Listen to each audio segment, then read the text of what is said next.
Pemirsa, Anda masih bersama kami dalam Berita Lampung. Bagi Anda yang baru bergabung, berikut berita pilihan hari ini.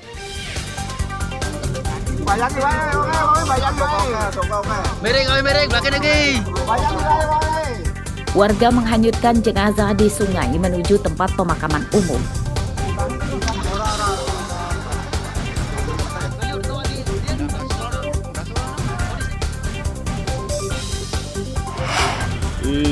Paling besar banjir. Banjir bandang merendam 3 desa. Itu PLN.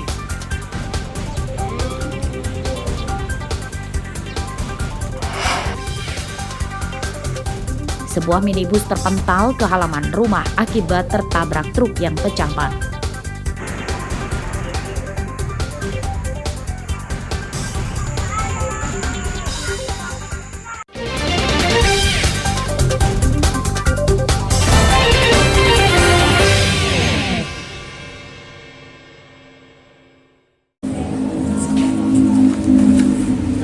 Dua pria kakak dan adik ditangkap polisi sektor Abung Selatan Lampung Utara karena bersekongkol mencuri mobil truk. Tersangka Sodikin dan adiknya Edi Saputra ditangkap tanpa melawan di tempat persembunyiannya di Tangerang, Banten.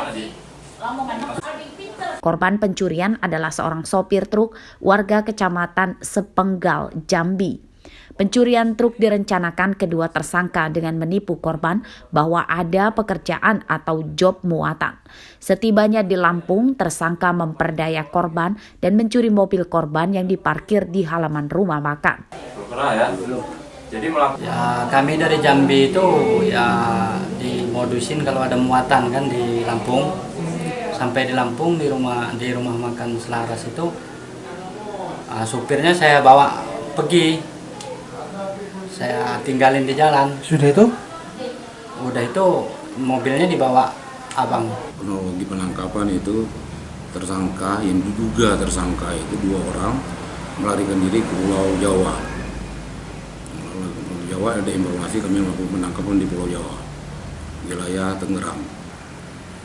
Modus operandi pelaku sendiri seperti apa dan? Modus operandinya mereka dari Jambi pura-pura ada muatan buah-buahan. Truk yang dicuri tersangka belum dijual dan kini disita polisi sebagai barang bukti. Atas perbuatannya, kakak dan adik ini terpaksa harus bersama-sama menjalani sebagian masa hidupnya di dalam penjara. Ancaman hukuman 7 tahun telah menantinya di depan mata. Ardio Haba melaporkan dari Lampung Utara.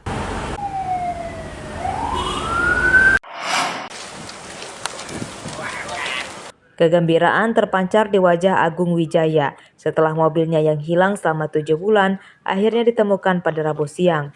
Mobil ini disita Polresta Bandar Lampung dari seorang penadah di Kabupaten Kaur, Bengkulu. Sayangnya pelaku berhasil melarikan diri. Menurut Agung Wijaya, mobilnya hilang digasak pencuri saat mobil diparkir di halaman rumahnya di Kemiling, Bandar Lampung pada Juni 2023 lalu. Masih ada ya? Hilangnya mobil saya di parkiran rumah saya malam hari dan saya sadari di pagi hari. Setelah itu saya membuat laporan ke wilayah hukum Polresta Bandar Lampung dan alhamdulillah direspon dan diterima dan ditindaklanjuti. Hidupin aja, Bang.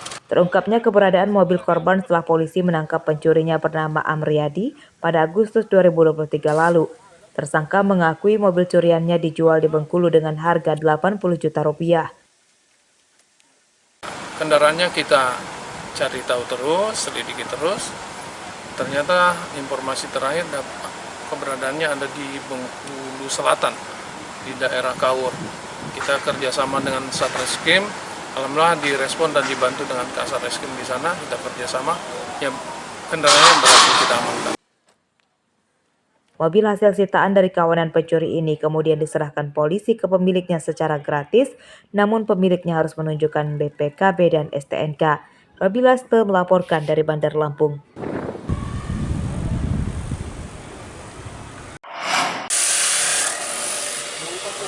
Ratusan knalpot brong atau bersuara berisik hasil razia polisi dan sebagian lagi diserahkan secara sukarela oleh pemilik motor dimusnahkan di halaman Polres Lampung Selatan Rabu siang. Knalpot dipotong menjadi beberapa bagian dengan menggunakan mesin gerinda. Kapolres Lampung Selatan AKBP Yusriandi Yusrin mengatakan akan terus memburu knalpot brong sebab meresahkan dan mengganggu kenyamanan warga.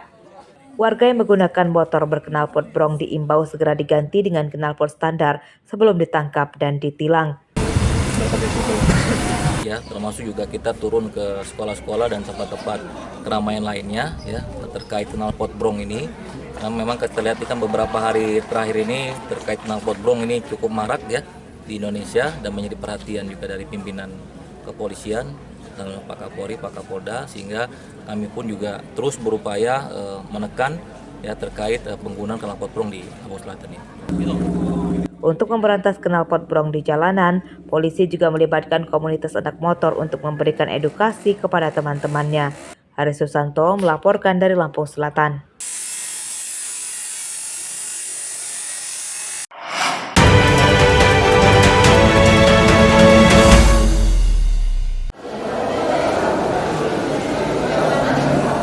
Sekitar 600 pemilih pemula di Tulang Bawang belum memiliki KTP.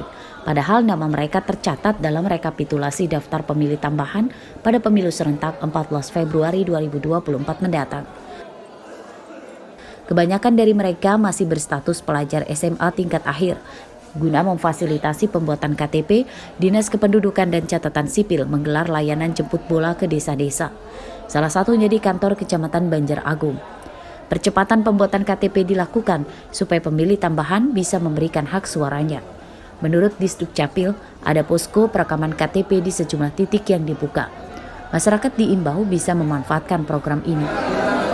Jadi pada hari ini kita melakukan pelayanan dalam rangka perekaman DP4 bagi pemilih pemula yang pada saat ini kita lakukan di Kecamatan Banjar Agung di Balai Kampung Dwi Warga Tunggal Jaya. Selain itu, perekaman yang kita lakukan di Balai Kampung, kita juga melakukan perekaman di sekolah-sekolah. Untuk objek pada saat ini yaitu SMA N1 Banjar Agung dan SMA HMPTI. Program pembuatan KTP ke desa-desa akan digelar selama beberapa hari sampai semua pemilih tambahan pada pemilu mendatang mendapatkan KTP. Mustaqim melaporkan dari Tulang Bawang.